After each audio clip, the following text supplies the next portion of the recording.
Hak mana rasa sedap Malaysia, hak gelak ke, hak cerah, terserah kepada lidah individu. Tetapi ramai yang ambil madu gelap. Dulu ramai orang ambil madu cerah. Sebab apa? Orang tengok cerah ni comel. Ada orang kata madu cerah ni orang panggil madu mah, madu gelap ni orang panggil madu ke apa? Biarlah kira Malaysia bubuh nama deh. Hak ni kita bubuh madu negro deh. Boleh? Sebenarnya atas nama kita nak bubuh ya. Sebenarnya madu tu boleh berlaku. Hak ni tualang, hak ni tualang. Malaysia ceritalah sikit. Lebah tualang ni, kenapa diberi nama lebah tualang? Lebah tualang adalah lebah yang besar. Nama dia Apis dorsata. Lebah gergasi, lebah pembunuh. Tu nama dia. Lebah tualang terbahagi kepada berapa? Lebah tualang terbahagi kepada beberapa keadaan.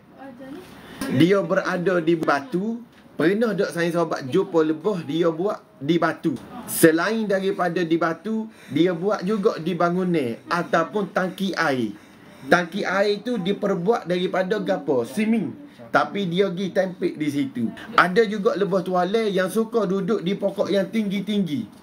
Padahal di pokok tinggi dalam hutan tu bukan semuanya pokok tualang. Pokok yang besar, bagi orang yang tiada ilmu pasal pokok, dia tengok pokok besar tu, ni pokok tualang. Sedangkan pokok tersebut nama dia peti, pokok kuing, pokok meranti, pokok seraya, kayu cengar. Lebah duduk di situ.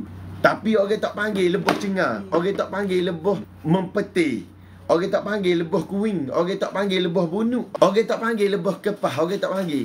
Sama macam kita manusia, orang Asia. Bila sebut Asia, dia ada China, Jepun, Arab, Myanmar, Rohingya, Vietnam, Brunei. Apa boleh faham ada orang Malaysia kata?